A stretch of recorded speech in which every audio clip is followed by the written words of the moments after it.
Freedom in the World 2021 indicates that less than 20% of the world's population now lives in countries conditioned and free, a significant decrease since 1995.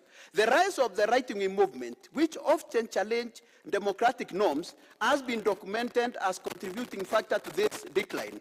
These movements have gained traction through populist rhetoric, often targeting and other marginalized groups, and have seen electoral successes in several countries. The erosion of democracy then, globally, is not just a threat, but an unfolding and sad reality being witnessed. The rise of right-wing movements, especially in this civilization, have gained traction through all these rhetorics and ethno-racial hatred with devastating consequences. The global shift towards authoritarianism, with the increased pressure on human and environmental rights organizations and the intimidation of journalists, scholars, and minorities, underscores the reality of democracy's retreat in the face of rising extremism. The situation calls for concerted efforts and rethink, particularly by philanthropists historically credited with standing with the people and fighting for principles of liberal democracy. In the meantime, genocidal wars continues to ravage nations, leaving behind a trail of destruction and despair, as exemplified by what I've just mentioned in Russia and Palestine. Unfortunately, the deeper human cost is immeasurable and far-reaching. Indeed, the aftermath of conflict extends beyond the cessation of hostilities, as trauma, loss, and mistrust lingers for generations. In the event of war, ladies and gentlemen, recovery and Alors, en cas de guerre, le rétablissement et la restauration des cœurs, des esprits et des personnes requires a concerted effort from all sectors of society, including government, civil society, and international organizations. Initiatives that promote dialogue and understanding between former adversaries are crucial in cultivating a culture of peace. Unfortunately, climate justice and the transition towards a sustainable future remain elusive for many, especially for those who bear the least responsibility for the ecological crisis we face. And I'm happy His Excellency is here. He has been intervening all over. We have all our many communities are now submerged into water, marooned. We have lost around 200 people here in Kenya as we speak now. It is a sad reality, but there are those people who do not really accept that climate change is a reality. Climate justice is predicated on the principle that the transition to a sustainable future must be equitable and fair, recognizing that those least responsible for climate change often bear the brunt of its negative effects, as we are finding here in Kenya. Developing countries face a myriad of obstacles towards sustainability. They lack financial and technological capabilities to invest in renewable energy and green infrastructure. Moreover, the historical responsibility of developed nations in contributing to greenhouse gas emissions imposes an ethical obligation to support those less developed in their transition. Sadly, this support is not always forthcoming at the scale required, leaving many developing countries and those in Africa to face the dual burden of development and climate adaptation with limited assistance. Ladies and gentlemen, to truly justify the pursuit of climate justice and a sustainable future, concerted efforts must be made to bridge the gap between rhetoric and action, and radically reform global financing architecture to be responsive to the needs of people and the imperatives of social and climate justice. This also includes honoring financial commitment, especially under Paris Agreement, including on adaptation, transfer of technology, building capacity, ensuring that all stakeholders have a seat at the table. Finally, the widening gap of debt and poverty that plagues countless communities represent a stark reality for millions who find themselves in a relentless struggle for survival, often through no fault of their own. This calls for the urgent pursuit of justice, fairness, and the inherent dignity of every individual. When we speak of debt, we refer not only to the financial obligations that countries must navigate, but also to a deeper societal debt and deficit of compassion and action. The burden of national debt on developing economies often leads to austerity measures that disproportionately affect the most vulnerable populations, stripping away social safety nets and essential services that could otherwise provide a lifeline to those in need.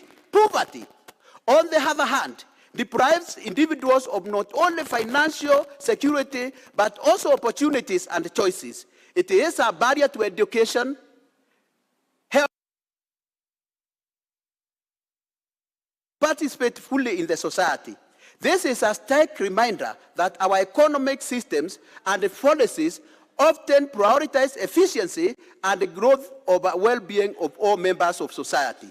This makes moral imperative to address debt and poverty not only clear, but extremely urgent. It also demands for a review of the traditional economic models and metrics through focusing and investing in sustainable and inclusive development initiatives that provide the foundation for long-term economic stability and prosperity for all, not just a privileged few.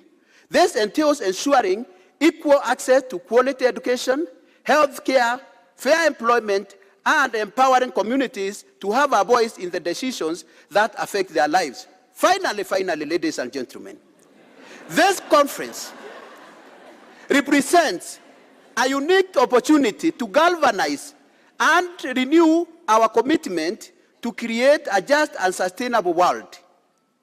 It is an invitation to harness the power of our shared humanity to overcome today's challenges and build a brighter future for all.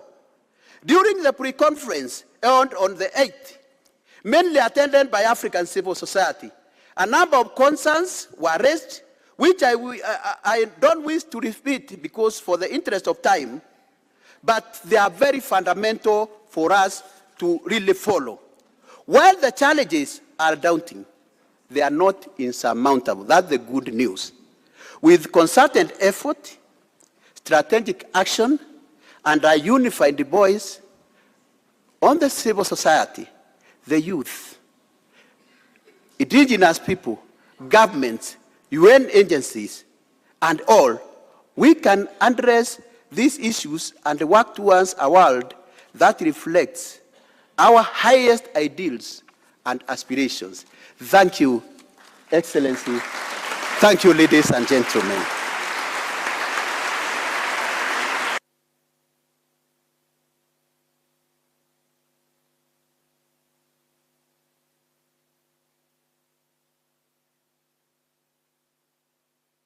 Thank you, Mithika, for reminding us so passionately that the future is now and that our problems are not unsurmountable. Please now join me in welcoming the conference co-chairs, Nudara Yusuf and Carol Agingo. Thank you so much again for your tireless work and dedication to this conference and the work that will follow. And I turn the floor now to you. Thank you so much, Melissa. Your Excellency, the President of Kenya, Your Excellency, Secretary General Antonio Guterres, thank you for taking the time and showing up to show that you are civil society champions. We really appreciate it. And as our first speaker showed, this is a civil society space. With all existing protocols observed, Excellencies, colleagues, and my wonderful civil society family, here we are at the closing ceremony of the 2024 UN Civil Society Conference. We've made it. Carol, we've made it. Just under 48 hours ago, we set off to write the story of what happens next. What happens from May to September, and what happens beyond the Summit of the Future. To make our biggest statement as civil society, not just one of what we expect from an intergovernmental process, but one of what we can offer to an intergovernmental process. Over the last 2 days, we've seen passion, vibrancy, solidarity, and the unwavering dedication of civil society and stakeholders present here today and online to make a difference to multilateralism. We push the envelope on how civil society engages with intergovernmental processes, from interactive dialogues to impact coalitions, to the latter of which aims to bring together stakeholders working on various issues to create a space to support champion member states on specific reforms towards the Summit of the Future and the implementation process and beyond. The conference itself, held in the Global South, heard voices not usually present in the halls of New York. Intergenerational leadership and partnership was showcased from the Planning Committee to my friendship and partnership with my co-chair Carol Agengo, to the Intergenerational Hub and youth alumni coming together across workshops, sessions, and here to generate impact.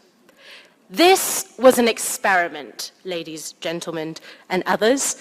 There is always room for improvement. But one thing is for sure. We cannot do the same thing we have always done and expect new results. If the Summit of the Future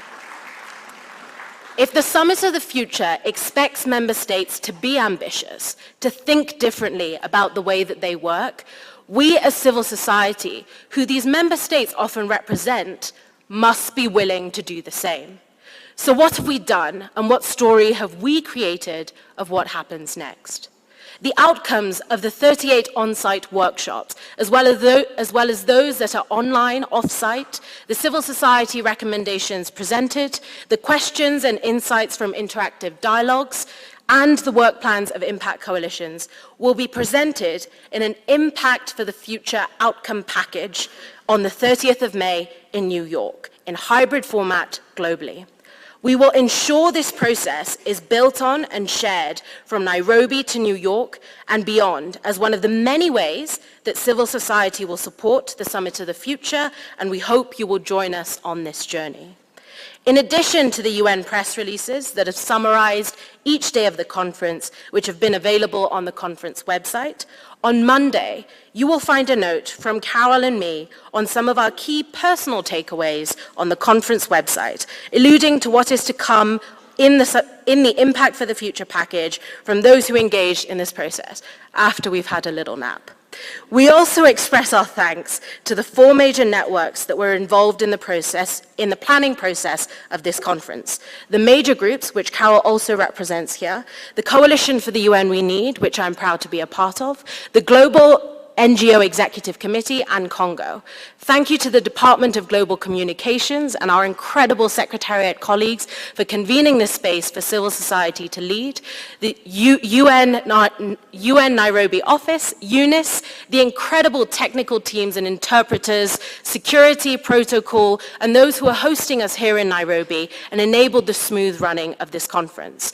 To our volunteers and youth reporters for bringing energy and commitment, and none of this would have been possible without our incredible, truly incredible planning committee and members and co-chairs sitting here in the front. May we please give them a round of applause.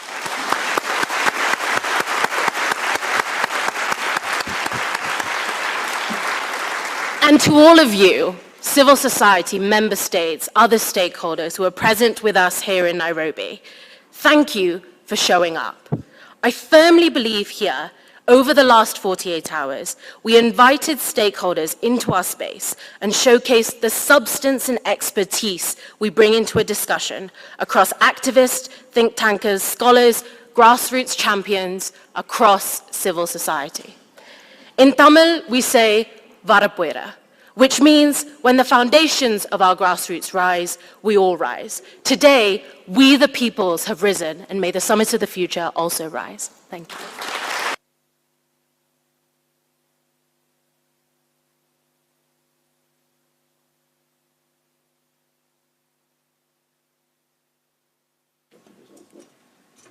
Thank you, Nudara. And Carol Agengo, the floor is now yours.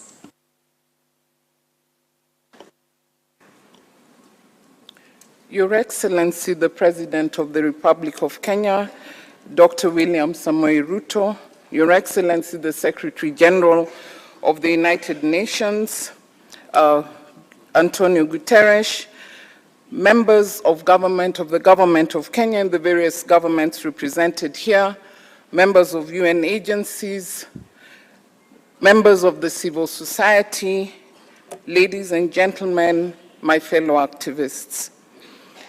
As we come to the close of the 2024 UN Civil Society Conference in support of the Summit of the Future, I am highly optimistic.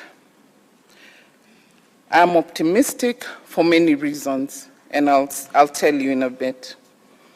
When Udara and I were appointed to this role just under 3 months ago, we set out to ensure that the 2024 UN Civil Society Conference in support of the Summit of the Future would be inclusive, impactful, and innovative.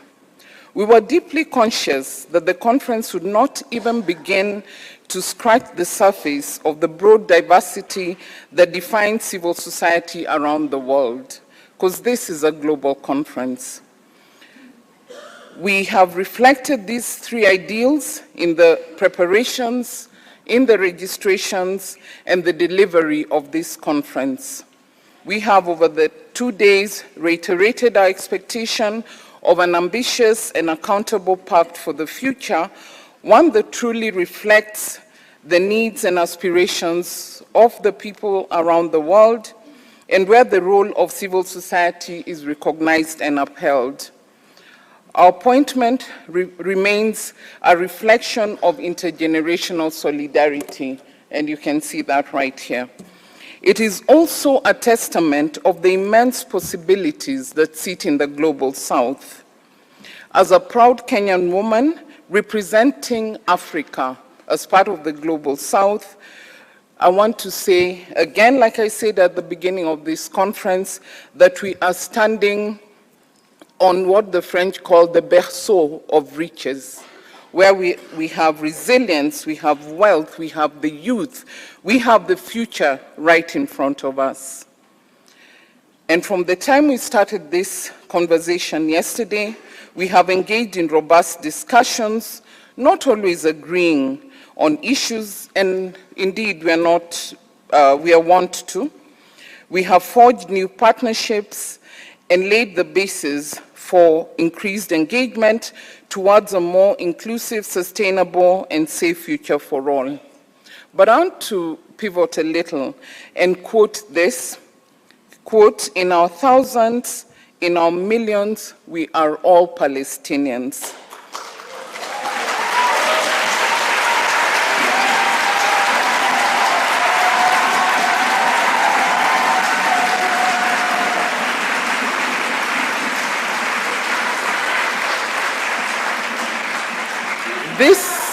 This was the message that reverberated across this room in the afternoon, catching Nudara and I by surprise, and catching everybody by surprise. But it all resonated with us, and we agreed as we stood in solidarity with our fellow brethren who came and stood here, that the situation in Palestine calls for immediate action. It calls for an immediate ceasefire. And indeed, we are all Palestinians.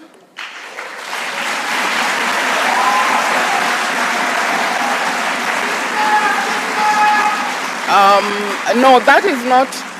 We finished the picketing.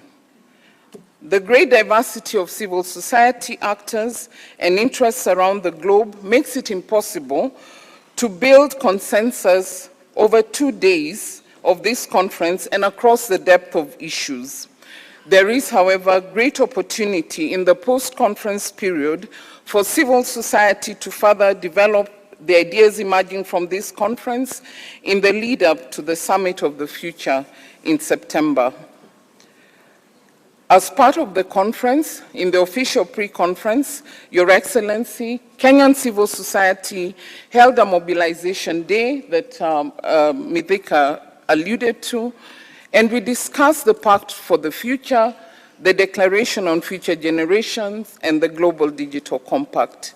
We also discussed the Public Benefits Organizations Act and came up with clear recommendations that we will share from this meeting to the respective government agencies. As Kenyan civil society, it is our desire to see the Public Benefits Authorities Organizations Act come into full force so that we can strengthen the way that we engage as civil society.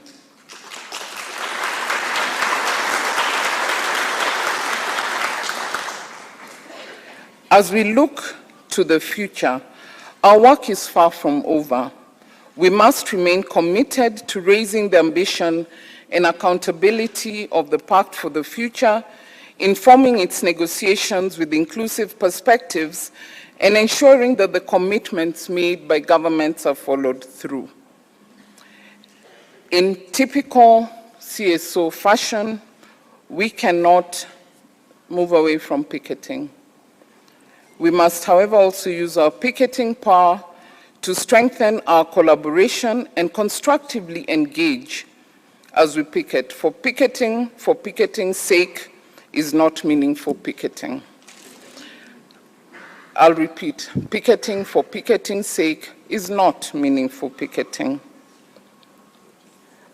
Our North Star remains the future, where no one is left behind, and where the principles of human rights and justice reign supreme to guide our collective journey towards sustainable development. A future where we nurture the collaborative power of civil society, but also engage from a multi-stakeholder perspective to address issues that are intersectional in an inclusive way. Your Excellency, as I close, I extend on behalf of the civil societies here present, the Planning Committee and the Host Committee, our most sincere gratitude to yourself, Mr. President. We know how busy you are, but you took time to come and be with us. We appreciate that.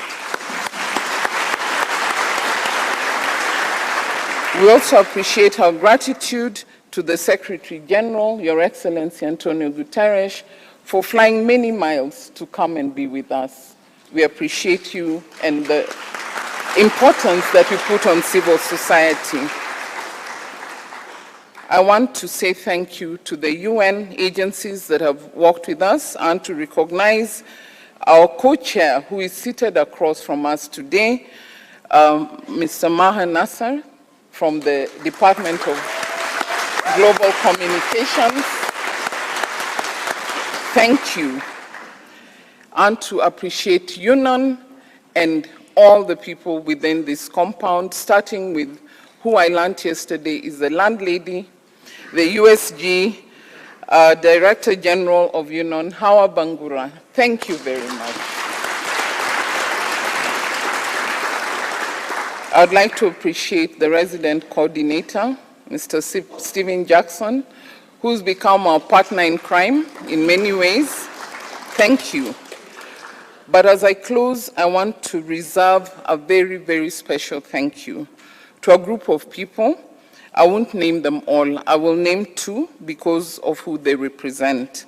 Felipe Kepo, I hope I have said your name properly.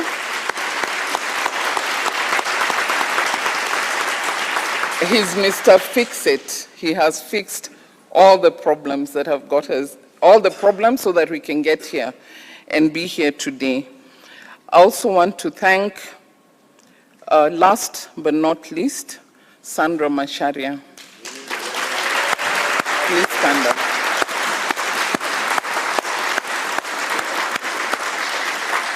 She has facilitated our being here today. She has opened every door that could be opened.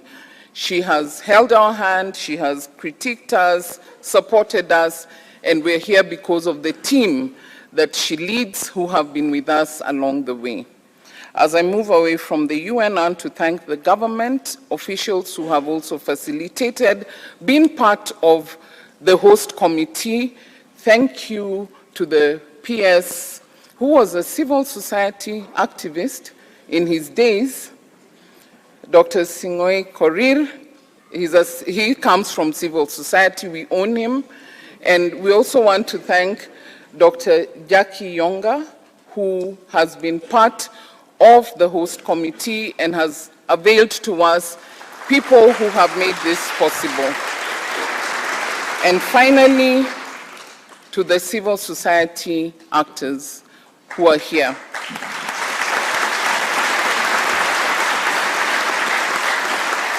Your Excellency, you'll allow me to share a little secret. When he sat down, he asked me, all these are civil society.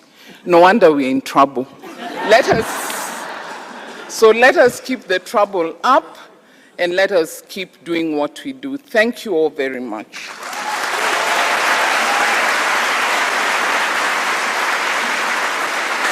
Thank you very much, Carol. And now, continuing with the program, we will hear a statement on behalf of the co-facilitators of the 3 Summit of the Future processes. And the co-facilitators are the permanent representatives of Germany and Namibia for the Pact for the Future. Can you stand up?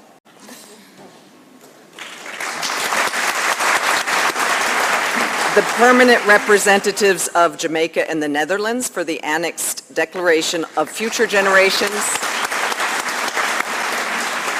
and the permanent representatives of Sweden and Zambia for the Annexed Global Digital Compact. And delivering the statement on all of their behalf is His Excellency Ambassador Hula Milambo, permanent representative of Zambia to the United Nations and co-facilitator of the Global Digital Compact. Your Excellency, please join us at the podium. Thank you.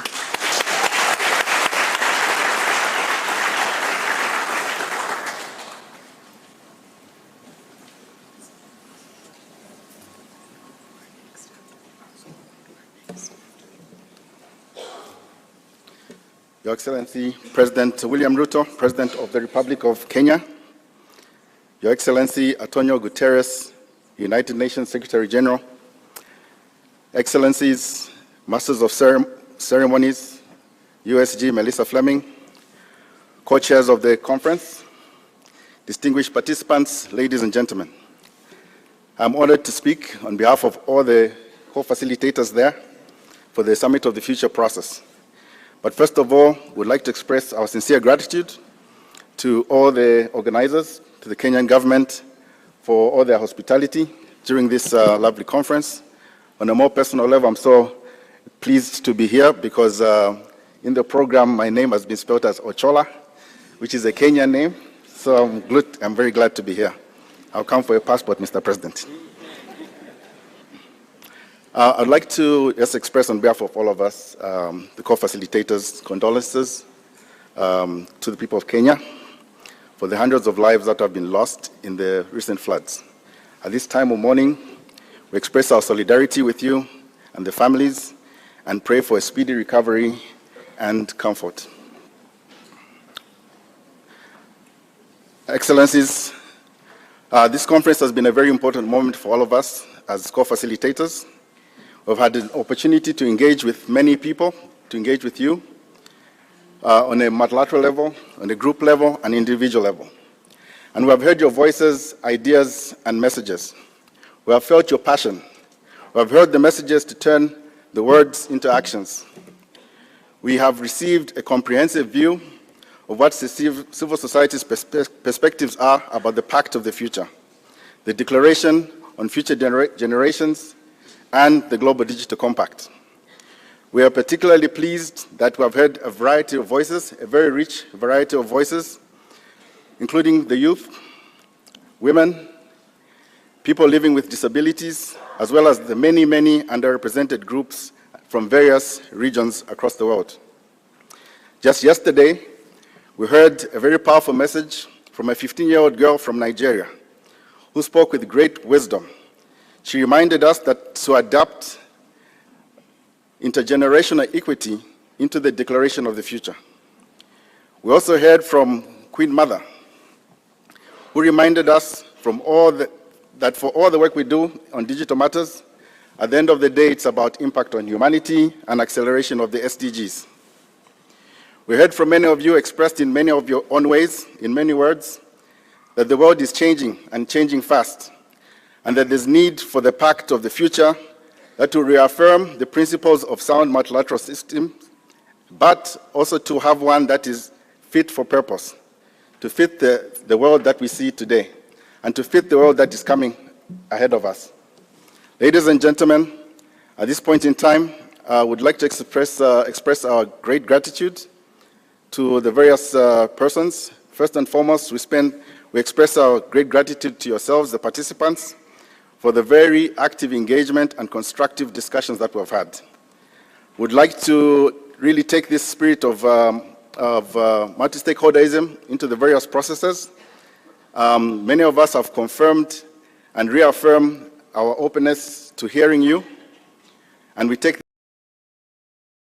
this spirit back to New York. Be assured that we remain open to dialogue, to engage with civil society, to hear all voices in the process. I'd like to extend special thanks now to the co-chairs of the conference,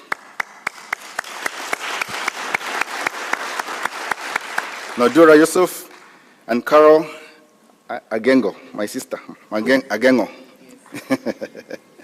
All the chairs, the co-chairs of subcommittees and working groups, Maher Nasser and his whole team at UNDGC for putting this conference together in a very short time.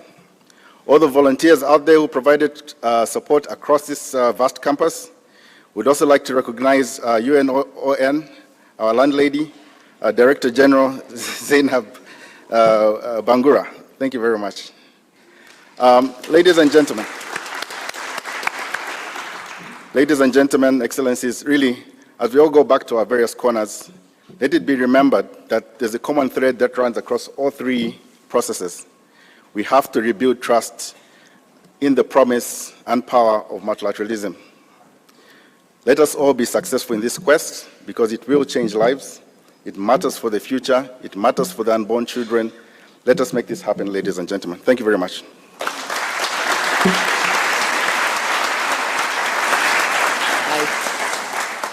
Thank you very much, my friend. Thank you. Thank you. Thank you, Your Excellency. And now I am pleased to introduce the Secretary General of the United Nations, Mr. Antonio Guterres. You have the floor, sir.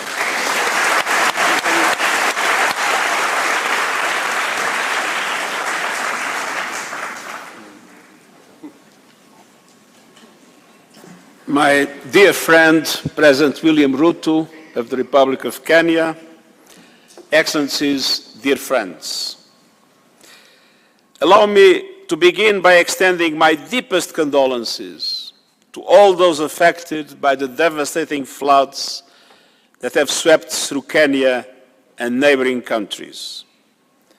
I am heartbroken by the destruction, by the lives taken, by the families who have lost everything.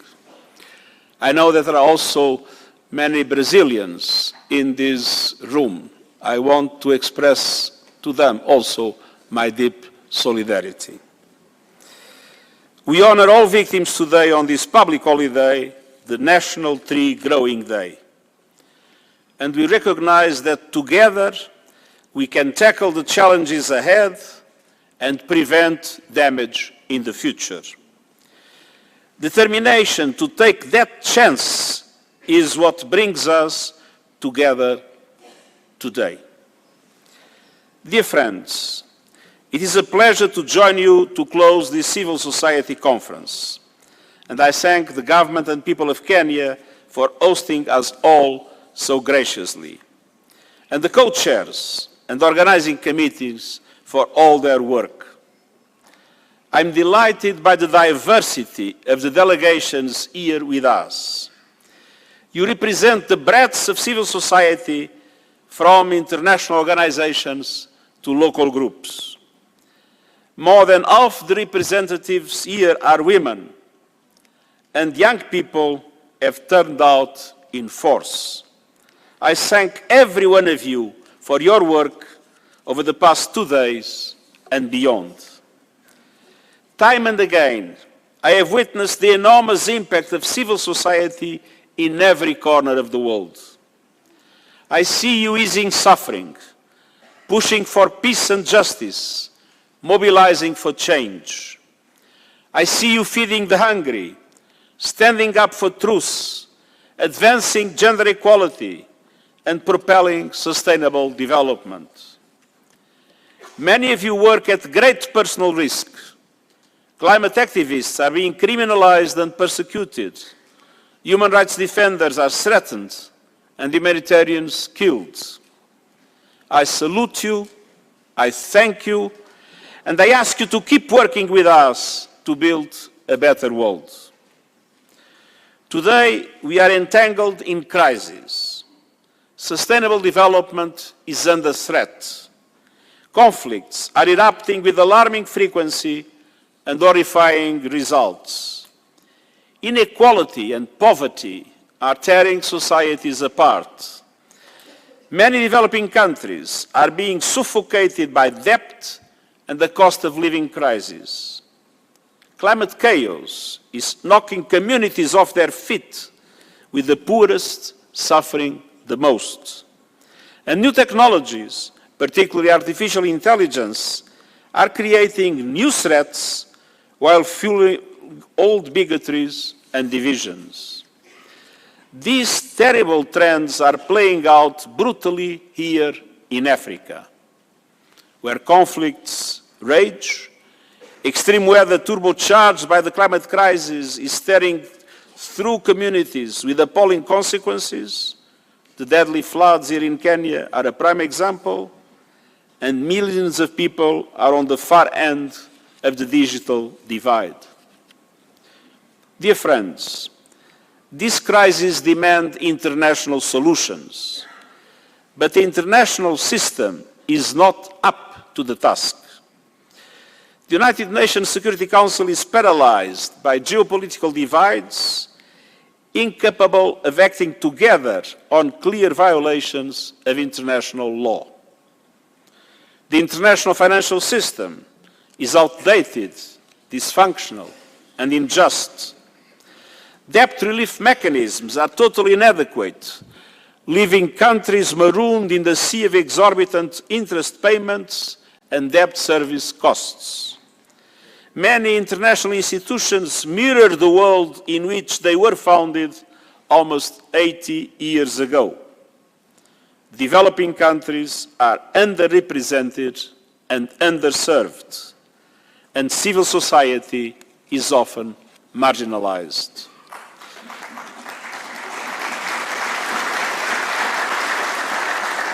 We need to reform and revitalize multilateralism so that it reflects the realities of today and is fit to face the challenges ahead. The report I presented on our common agenda sets out a vision for a more inclusive, networked and effective multilateralism. A multilateralism where the contributions of civil society are recognized as central, not a token or an afterthought. And this ambition reflects the vital role you play.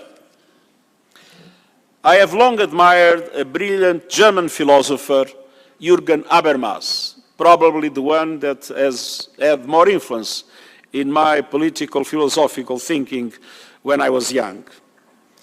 One of his key ideas is on intercommunication between civil society and the political realm in modern democracies, how that is essential to those democracies and how it shapes decision-making and is vital to creating laws and policies that are acceptable to citizens.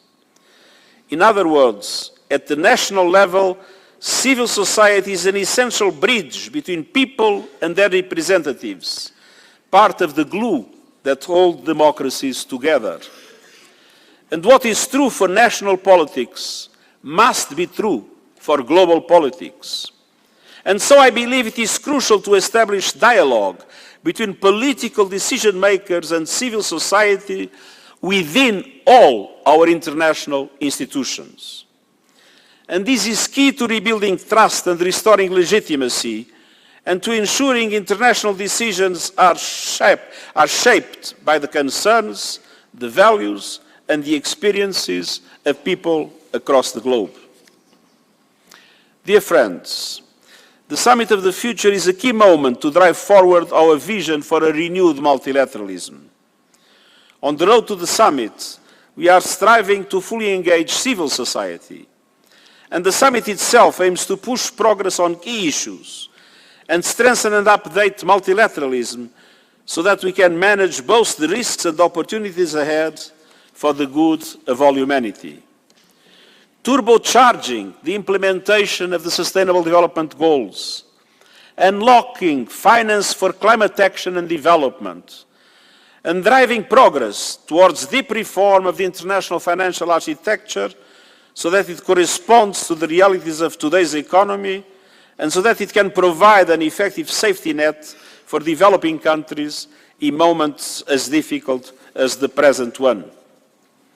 And the same naturally applies to the Security Council of the United Nations. Today we must create a new emergency platform so we can collaborate as soon as crises hit, renew governments of outer space to reduce risks and reap benefits, embed young people at the heart of decision-making in multilateralism, and agree on ways to consider the interests of future generations in today's decisions.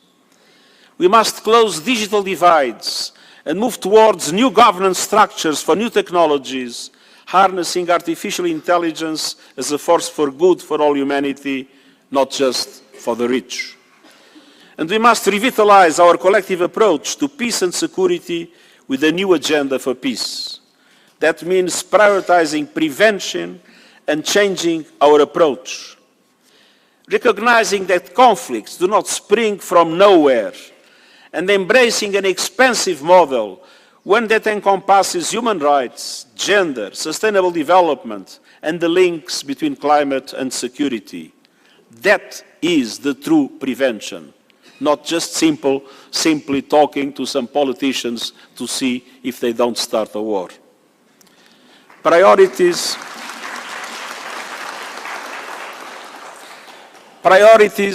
are now backwards, with record levels of spending for arms and budget cuts for social sectors for people. We need to reposition disarmament at the center of the international agenda and act urgently to create a world free from nuclear weapons. And we need to tackle the sinister danger of lethal autonomous weapons, outlawing arms capable of taking human life without any human control and no accountability. Across all of these areas, human rights and gender equality are critical, and so is the contribution of the civil society.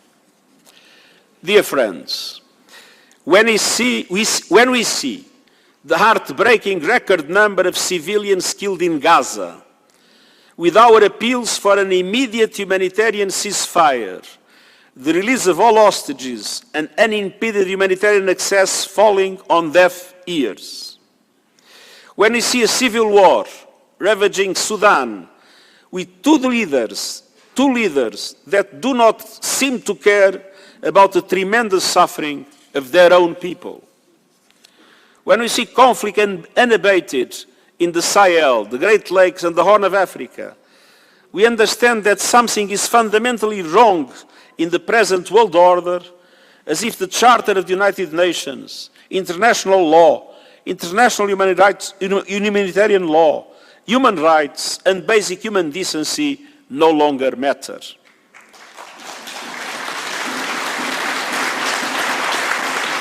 We won't give up in our struggle to change this situation, to push for peace, justice, and human rights, and I know that you won't give up either. My best hope for the future is you. Dear friends, we need to be informed by your frontline know-how. We need your can-do attitude to overcome obstacles and find innovative solutions. And we need you to use your networks, knowledge and contacts to implement solutions and to persuade governments to act.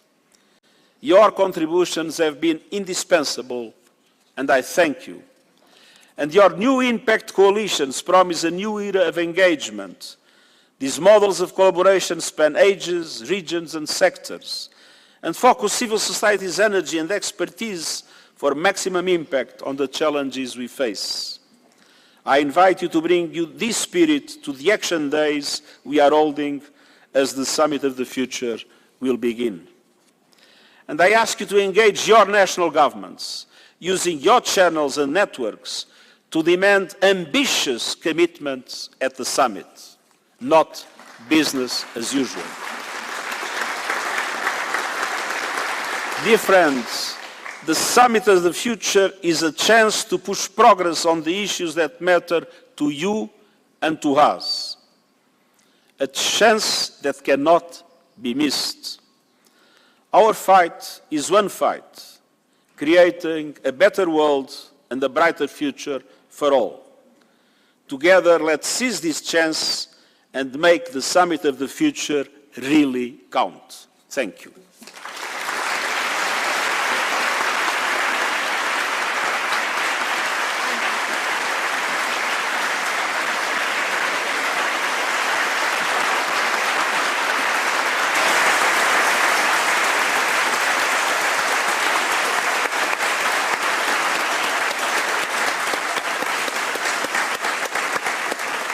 Thank you, Mr. Secretary General. And now it is my distinct honor to introduce His Excellency, Dr. William Samoei Ruto, President of the Republic of Kenya, and our wonderful host country, not just for this conference, but also for our UN headquarters here. Excellency, you have the floor.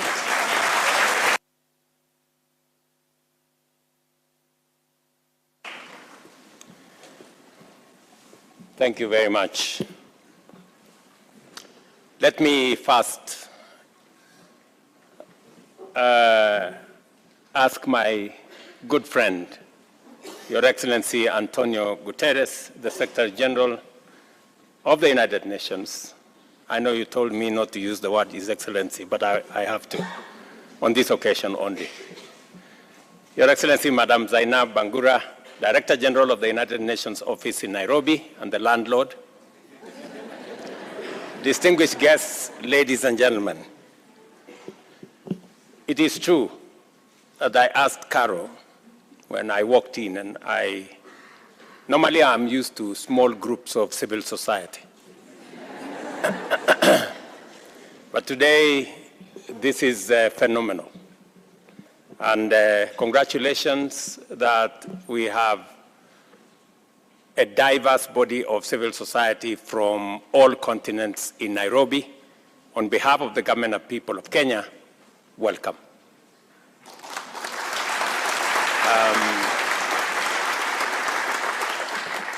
Caro and Ms. Yusuf, I must say, have done an outstanding job.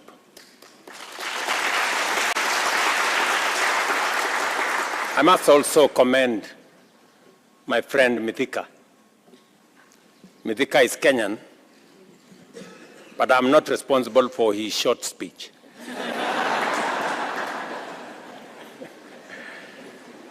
In any case, I hope all of you have enjoyed your stay in our country, and I'm delighted to hear that your discussions have been encouraging and productive, which bodes well for our progress, prosperity, and the future of both the people of Kenya and all of us as global citizens. It is a privilege to participate in the conference on shaping a future of global and sustainable progress. The role of civil society organizations in shaping our future is crucial, and I commend the organizers for providing a platform for such vital conversations and discussions.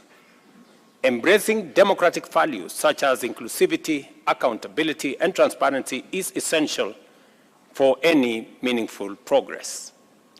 Ladies and gentlemen, we convene at a pivotal moment. Our world confronts challenges ranging from climate change, inequality, and global health crisis to armed conflict and technological disruptions. These issues impede our pursuit of the 2030 agenda. Yet, we also stand before a significant opportunity, which, coupled with advancement in technology and knowledge, could lead us to a more prosperous future, befitting all of us. Global challenges necessitate global responses. In an interconnected world, no nation can address these challenges in isolation and expect to succeed. The rise of networked social movements has elevated them from grassroots gatherings to influential forces that shape policy, drive change, and keep governments in check. Governments operate under intense pressures to deliver immediate results while pursuing sustainable development, which demands long-term integrated strategies. We recognize the non-state sector as vital for inclusive growth and sustainable development. Your role in championing policies that address the special needs of multiple and diverse constituencies, fostering change, ensuring social justice, advocating for protection of minorities, transparency and accountability is integral to any meaningful development. Your advocacy is crucial in defining our policies and actions to deliver sustainable development. This fact is now clearer than ever as Kenya pursues a bottom-up economic transformation agenda to deliver ample opportunities, create jobs, and provide critical social services aiming to significantly reduce poverty and enhance employment in the next 10 to 15 years. Better, a national transformation plan was developed through an extensive inclusive process involving actors from diverse agencies, interest groups, organizations, and sectors across the country from the grassroots up. This method of conceptualizing and developing our manifesto and developing agenda proved to be most effective in solving problems, meeting people's needs, and implementing growth strategies. Consequently, our plan represents a revolutionary approach to national development, focusing on ambitious targets and implementing bottom-up transformation strategies. These strategies prioritize expanding and aligning opportunities with the aspirations of micro, small, and medium enterprises, small-scale rural farmers, and millions of other Kenyans in the informal sector. Our development agenda is inclusive, with a special focus on those at the bottom of the economic pyramid. Addressing the causes of exclusion and marginalization as fundamental drivers of poverty and inequality has become a priority. Under Better, we understand development to be the inclusive and collective pursuit of diverse goods across numerous sectors and not a special and exclusive project of the executive or the public sector defined by narrow objectives or narrow interests. It is evident that for development to fulfill its purpose, it must be pursued by an all-of-society coalition from the bottom up, and its impact must be felt by citizens from all walks of life.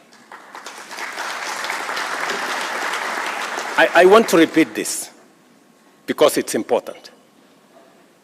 I want to repeat this, that development cannot be the preserve or the exclusive preserve of the executive or those who monopolize power. For it to be meaningful, it must be an all-of-society coalition, bringing politicians, those in government, those in the opposition, civil society, non-governmental organizations, into one space that then can figure out what is the future that befits all of us. That is why our commitment to establishing a platform of engagement, bringing together micro, small, and medium enterprise and large business owners, civil society organizations, faith-based groups, youth, women, and others to address the nation's cohesion and inequality challenges is very central. Further, in recognition of the indispensable capacity of civil society sector in promoting education and awareness, inclusion, participation, and mobilizing collective action, we committed to operationalizing the Public Benefits Organizations Act.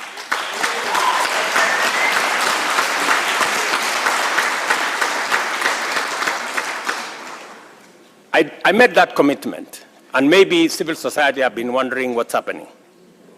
This act stuck in limbo for over a decade.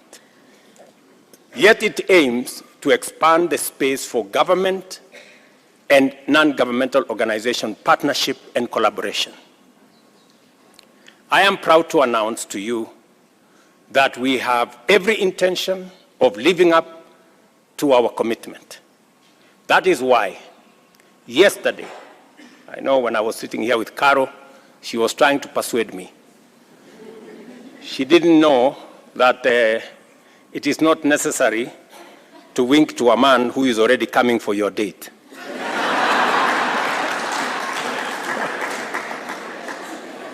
That is why yesterday we executed the legal instruments to give the BPO Act effect as law in Kenya.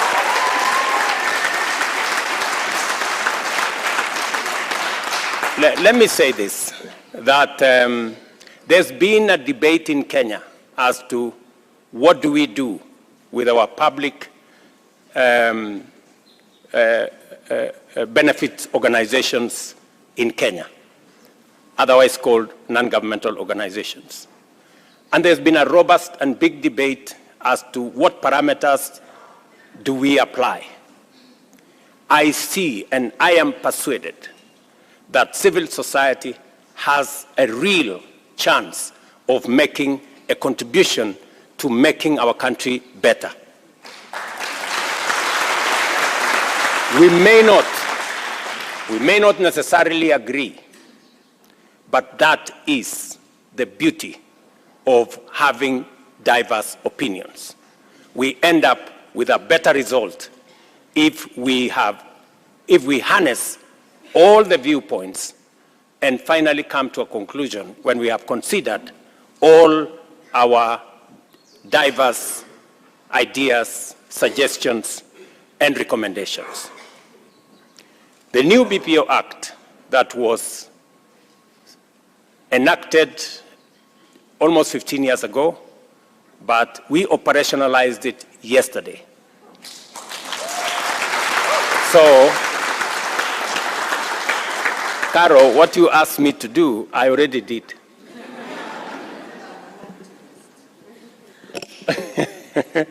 So, this framework, you know, the NGO Act put through our civil society a very chaotic mechanism where they had almost 8 pieces of legislation that governed their operation. We have now consolidated the operations of civil society into one predictable legal regime. They now can understand how registration will happen, how they can conduct their business. Secondly, and most importantly, we have made it now possible for public benefit organizations from outside Kenya not to be taken through unnecessary, rigorous explanations before they start operations in Kenya. We are determined to reinvigorate our development agenda by harnessing the organizing and advocacy power of civil society.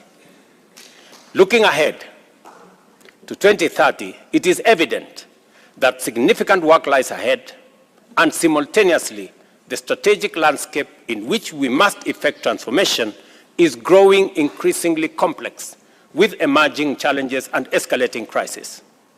The imperative to generate wealth and employment, eliminate poverty and inequality, combat climate change, and address the root causes of conflict confront us with the urgent need to forge robust coalitions and mobilize frameworks of international cooperation to effectively confront these challenges. There is therefore no room to lock others outside. Ladies and gentlemen, we also acknowledge the pivotal role of our young people. Their stake in the future we must shape is substantial, and the consequences of our present actions will reverberate with them for years to come. It is our responsibility to meaningfully involve them in shaping that future by consistently taking deliberate steps to dismantle barriers hindering their participation in political and public life.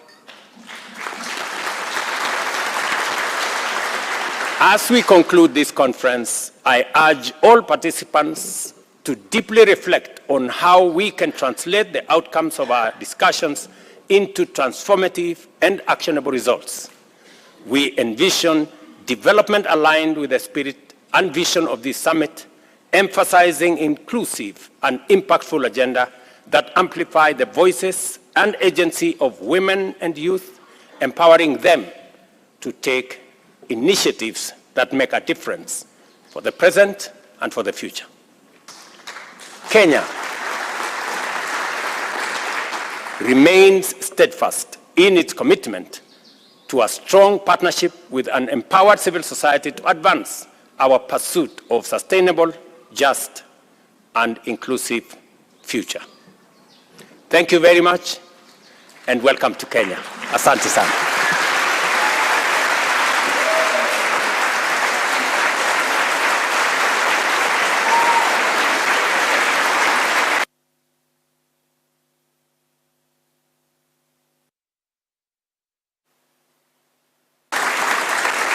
Thank you, Mr. President. Thank you, Your Excellency, Mr. President, for your statement. And this brings us to the end of our conference.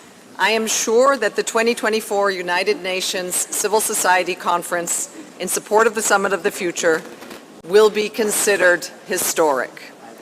Thank you, everyone here, for making it so impactful. I would like to ask you please to remain seated as the Secretary General and the President leave the room, and then we'll just for a moment after we'll remain seated in this room for a few closing remarks from our